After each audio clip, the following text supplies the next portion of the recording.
Hi అండి. ఈరోజు ప్రశ్న నల్ల బండ మీద తెల్లని బట్ట ఏమిటది? ప్రశ్న మరొకసారండి. నల్ల బండ మీద తెల్లని బట్ట ఏమిటది? తెలిస్తే కమెంట్ సెక్షన్లో తప్పకుండా కమెంట్ చేయండి ఫ్రెండ్స్. ఇంతవరకు ప్రతి ప్రశ్నకు ఆన్సర్ చేసిన ప్రతి ఒక్కరికి నా కృతజ్ఞతలు తెలియజేసుకుంటున్నాను. హాయ్ అండి, నమస్తే. నేను Jhansi. Welcome to our channel Jhansi cooking gardening vlogs. ఎలా ఉన్నారండి? అందరూ బాగున్నారా? నేనైతే చాలా బాగున్నాను. మీరు కూడా చాలా బాగుండాలని మనస్ఫూర్తిగా కోరుకుంటున్నాను. అన్నీ యూస్ఫుల్ టిప్సేనండి. వీడియోని ఎక్కడ కూడా స్కిప్ చేయకుండా చివరి వరకు చూసి చిన్న లైక్ చేయటం మాత్రం మర్చిపోకండి ఫ్రెండ్స్. మీరు ఇచ్చే చిన్న లైక్ నాకు సపోర్టింగ్గా ఉంటుంది కాబట్టి తప్పకుండా చిన్న లైక్ ఇవ్వటం మాత్రం మర్చిపోకండి ఫ్రెండ్స్. ఫస్ట్ టైం నా ఛానల్ ఎవరైనా చూస్తుంటే ప్లీజ్ అండి ప్రీవియస్ వీడియోస్ ఒకసారి చూసి మీకు నచ్చి కంటెంట్ ఉంది అనుకుంటే ఛానల్ని సబ్స్క్రైబ్ చేసుకోండి. ఈరోజు పెళ్లి రోజు పుట్టినరోజు జరుపుకున్న ప్రతి ఒక్కరికి కూడా హార్ట్ఫుల్ కంగ్రాట్స్ అండి. Many more happy returns of the day. ఇలాంటి పెళ్లి రోజులు పుట్టినరోజులు ఎన్నో జరుపుకోవాలని మనస్ఫూర్తిగా కోరుకుంటున్నాను. ఫస్ట్ టిప్ని అయితే తెలుసుకుందాం. ఫస్ట్ టిప్ వచ్చేసి మ్యాంగోస్ అయితే సమ్మర్లో ఎక్కువగా వస్తూ ఉంటాయి కదండి. అలా తీసుకొచ్చుకున్నప్పుడు మనం ఇలాగా బయట పెట్టేసాం అనుకోండి 2 డేస్కే మెత్తబడిపోతూ ఉంటుంది కదండి. ఈ కాయని మనం చక్కగా స్టోర్ చేసుకోవచ్చండి. పండిపోకుండా మెత్తబడిపోకుండా చక్కగా ఈ కాయని ఇలాగా వాటర్తో క్లీన్ చేసేసుకున్న తర్వాత ఇలాగ చాకుతో మొత్తం కూడా చిన్న చిన్న ముక్కలుగా కట్ చేసేసుకోవాలి. ఇలాగ మనం స్టోర్ చేసుకున్నాం అనుకోండి 3-4 డేస్ వరకు చక్కగా ముక్కలు అయితే మెత్తబడకుండా ఉంటాయండి. అలానే మనం బయట పెట్టేస్తూ ఉంటాం కదండి, ఒక్కొక్కసారి మెత్తపడిపోయి పాడైపోతూ ఉంటుంది. అలా కాకుండా ఇలా ట్రై చేసి చూడండి. ఎక్కువ రోజులన్నీ కాదు కండి, 4 డేస్ మాత్రం ఖచ్చితంగా ఉంటుంది. ఇలాగ చిన్న చిన్న ముక్కలుగా కట్ చేసేసుకొని ఏదైనా ఒక డబ్బాలో స్టోర్ చేసుకుని దాంట్లో కొంచెం సాల్ట్ వేసేసుకొని ఫ్రిడ్జ్లో స్టోర్ చేసుకున్నాం అనుకోండి చక్కగా మనకి 4 డేస్ వరకు కూడా ముక్క అనేది చెదిరిపోకుండా టేస్ట్ కూడా మారదండి, చక్కగా ఉంటుంది. ఇలా ట్రై చేసి చూడండి. మనకి 3-4 డేస్ వరకు చక్కగా ఉంటుంది ముక్క అయితే. ఇలాగా చిన్న చిన్న ముక్కలుగా కట్ చేసేసుకొని ఏదైనా ఒక కంటైనర్ తీసుకుని దానిలో వేసేసుకొని 1 స్పూన్ సాల్ట్ వేసేసుకొని మొత్తం ముక్కల్లో అన్నీ కూడా కలిసేలాగా సాల్ట్ని అయితే కలిపేసుకొని మనం డబ్బాలో స్టోర్ చేసుకున్నాం అనుకోండి ఫ్రిడ్జ్లో పెట్టుకుంటే మనకి ఎప్పుడు కావాల్సినప్పుడల్లా చట్నీ చేసుకోవాలన్నా మనం కర్రీస్లోకి వేసుకోవాలన్నా పప్పులోకి వేసుకోవాలన్నా చక్కగా ఉంటుందండి. సో యూజ్ అవుతుంది అనుకుంటే తప్పకుండా ట్రై చేయండి. ఇలాగ సాల్ట్ అయితే 1 స్పూన్ వేసేసుకొని మొత్తం కలిసేలాగా ఒకసారి కలిపేసుకొని మూత పెట్టుకొని ఫ్రిడ్జ్లో స్టోర్ చేసుకున్నాం అనుకోండి అవసరాన్ని తీసుకొని మనకి కర్రీకి కానీ చట్నీకి కానీ పప్పులోకి కానీ చక్కగా మనం వాడుకోవచ్చండి. ఇలా టెంకిని అయితే కూడా మనం పారేయకుండా చక్కగా దీన్ని కూడా యూజ్ చేసుకోవచ్చండి. పప్పులైనా వేసుకోవచ్చు, పప్పుచారులో అయినా ఈ టెంకిని చక్కగా యూజ్ చేసుకోవచ్చండి.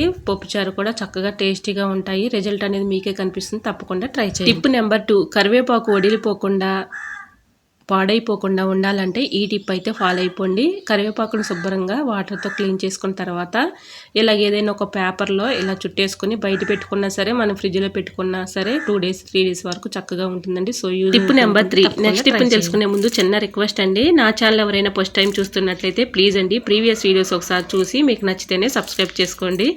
ఈ టిప్స్ అన్నిటిలో ఏదో ఒక టిప్ యూజ్ అవుతుంది అనుకుంటే ప్లీజ్ అండి చిన్న లైక్ ఇవ్వటం మాత్రం మర్చిపోకండి ఫ్రెండ్స్. మీరు ఇచ్చే చిన్న లైక్ నాకు సపోర్టింగ్గా ఉంటుంది, కొంతమందికి యూజ్ అవుతుంది కాబట్టి తప్పకుండా చిన్న లైక్ ఇవ్వటం మాత్రం మర్చిపోకండి ఫ్రెండ్స్. కరివేపాకు మనం ఎక్కువగా మార్కెట్ నుంచి తెచ్చుకున్నప్పుడు ఒక్కొక్కసారి ఫ్రిడ్జ్లో స్టోర్ చేసుకుంటూ ఉంటాము, ఒక్కొక్కసారి మర్చిపోయి బయట పెట్టేస్తూ ఉంటాం కదండి. అలా పెట్టినప్పుడు కరివేపాకు పాడైపోతూ ఉంటుంది. అందులో సమ్మర్ కదండి, ఊరికనే మనకి బయట పెట్టుకుంటే ఊరికనే వళ్ళిపోయినట్లుగా ఎండిపోయినట్లుగా పాడైపోతూ ఉంటుంది. కాబట్టి ఇలా ట్రై చేయండి. కరివేపాకుని ఇలా చక్కగా శుభ్రంగా వాటర్తో క్లీన్ చేసేసుకొని ఇలా అయితే ఒక ప్లేట్లో కరివేపాకును మొత్తం ఇలా దూసేసుకొని పొయ్యి వెలిగించుకొని ఇలా మీడియం ఫ్లేమ్లో పెట్టుకొని కళాయి పెట్టుకొని కళాయిలో కరివేపాకు వేసుకొని దోరగా వేయించుకోవాలండి. కొంచెం హీట్ వస్తే సరిపోతుంది. ఇలాగా మనకు తేమ లేకుండా ఆకును చూసుకొని ఇలా కళాయిలో వేసుకొని సిమ్లో పెట్టేసి ఇలాగా మొత్తం కూడా కొంచెం లో ఫ్లేమ్లో పెట్టేసి కొంచెం హీట్ అయితే సరిపోతుందండి.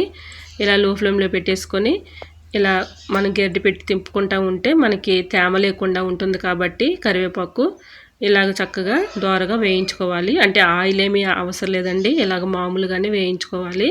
ఇలా వేయించుకున్న ఈ కరివేపాకుని మిక్సీ జార్లో వేసుకోవాలి. ఇలా కరివేపాకు అయితే దోరగా వేయించుకుంటే సరిపోతుందండి, మరీ మనం వేయించే అవసరం లేదు. ఇలా కొంచెం దోరగా వేయించేసుకొని ఇప్పుడు పొయ్యి కట్టేసుకోవాలి.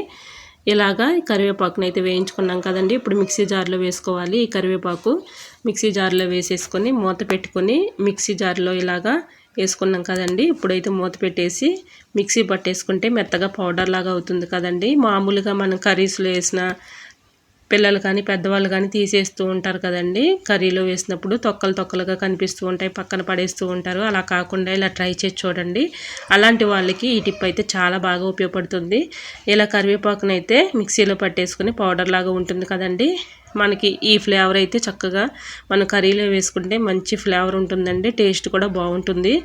ఇలాగా కర్రీస్లో కానీ పప్పులో కానీ కొంచెంగా మనం తాలింపు పెట్టుకున్నప్పుడు వేసుకున్నాం అనుకోండి, ఫ్లేవర్ బాగుంటుంది, కర్రీస్ కూడా టేస్టీగా ఉంటాయి. తొక్కలు ఉండవు కాబట్టి మనం చక్కగా ఇలాగా తొక్కలు మొత్తం వేరి పక్కన పడేసే వాళ్ళకి ఈ టిప్ అయితే చక్కగా ఉపయోగపడుతుంది. కరివేపాకు కూడా ఆరోగ్యానికి చాలా మంచిది కాబట్టి ఇలా ట్రై చేసి చూడండి. టిప్ అయితే 100% రిజల్ట్ అనేది ఉంటుంది. సో యూజ్ అవుతుంది అనుకుంటే ట్రై చేయండి. టిప్ నెంబర్ 4, ఎగ్స్ వేయించుకుంటూ ఉంటాం కదండి ఆయిల్లో. ఇలా వేయించుకునేటప్పుడు కొంచెం సాల్ట్ అయితే వేసుకున్నాం అనుకోండి, ఆయిల్ అయితే పీల్చకుండా ఉంటుంది, పైకి చెందకుండా ఉంటుంది. సో యూజ్ అవుతుంది అనుకుంటే తప్పకుండా ట్రై చేయండి.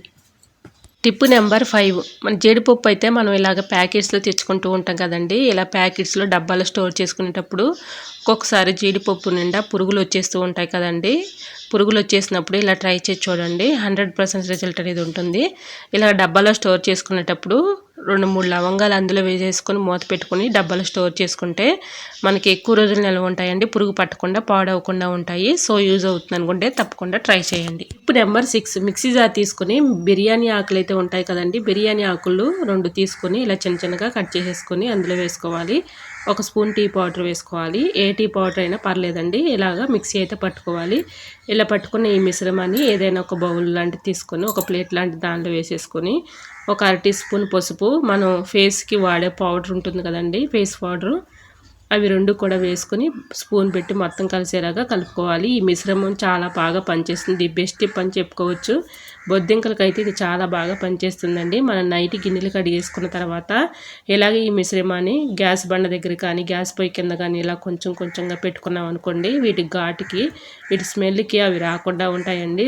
సో యూజ్ అవుతుంది అనుకుంటే తప్పకుండా ట్రై చేయండి. టిప్ అయితే 100% రిజల్ట్ అనేది ఉంటుంది. ఇలాగ మనం ఒక ప్లేట్లో పెట్టేసుకొని గ్యాస్ పొయ్యి కింద కానీ గ్యాస్ బండ దగ్గర కానీ ఇలా కొంచెంగా పెట్టుకున్నాం అనుకోండి, నైట్ గిన్నెలు కడిగేసిన తర్వాత ఇలా పెట్టుకుంటే వీటి ఘాటుకి బొద్దింకలు రాకుండా ఉంటాయి. సో యూజ్ అవుతుంది అనుకుంటే తప్పకుండా ట్రై చేయండి, రిజల్ట్ అనేది మీకే కనిపిస్తుంది. టిప్ నెంబర్ 7, ఇలా తాళం కప్పులు అయితే ఒక్కొక్కసారి మనం ఎంత ట్రై చేసినా తాళం అయితే స్టక్ అయిపోయి రాకుండా ఉంటుంది కదండి. అలాంటి టైంలో ఇలా ట్రై చేసి చూడండి. ఇలాగా మనం పిండి వంటలు చేసుకునేటప్పుడు జాలి అయితే ఉంటుంది కదా, ఆ జాలి పైన కొంచెం తాళాన్ని అయితే పొయ్యి వెలిగించుకొని ఇలా హీట్ చేసేసుకొని ఇలా తిప్పుకుంటే చూడండి చక్కగా స్టక్ అయ్యింది కూడా చక్కగా తిరుగుతుందండి. ఇలా కొంచెం హీట్ చేసుకుంటే సరిపోతుంది. ఇలా ట్రై చేసి చూడండి. టిప్ అయితే 100% రిజల్ట్ అనేది ఉంటుంది. సో యూజ్ అవుతుంది అనుకుంటే తప్పకుండా ట్రై చేయండి. ఐ హోప్ ఈ టిప్స్ అన్ని మీకు నచ్చాయి అనుకుంటున్నా. నచ్చితే మాత్రం ప్లీజ్ అండి వీడియోని లైక్ చేసి మీ friends and family members share చేయండి. ఈ టిప్స్ అన్నిటిలో ఏదో ఒక టిప్ మీకు యూజ్ అవుతుంది అనుకుంటే ప్లీజ్ అండి చిన్న లైక్ ఇవ్వడం మాత్రం మర్చిపోకండి ఫ్రెండ్స్. మీరు ఇచ్చే చిన్న లైక్ నాకు సపోర్టింగ్గా ఉంటుంది కాబట్టి, మరికొంతమందికి యూజ్ అవుతుంది కాబట్టి తప్పకుండా చిన్న లైక్ ఇవ్వడం మాత్రం మర్చిపోకండి ఫ్రెండ్స్. ఈ టిప్స్ అన్నిటిలో ఏదో ఒక టిప్ మీకు యూజ్ అవుతే కింద కమెంట్ సెక్షన్లో ఎలా వచ్చిందనేది కూడా తప్పకుండా కమెంట్ చేయండి. ఈరోజు అడిగిన పొడుపు కథ ప్రశ్నకు కూడా ఆన్సర్ తెలిస్తే తప్పకుండా కమెంట్ చేయండి. ప్రతి ప్రశ్నకు ఆన్సర్ చేసిన ప్రతి ఒక్కరికి నా హృదయపూర్వక ధన్యవాదాలు అయితే తెలియజేసుకుంటున్నానండి.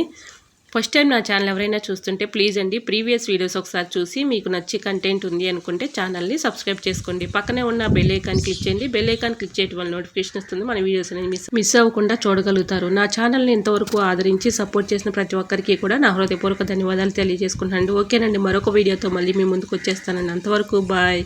అందరూ బాగుండాలి, అందులోనే ఉండాలని ఆశిస్తూ నేను మీ ఝాన్సీ. Thanks for watching.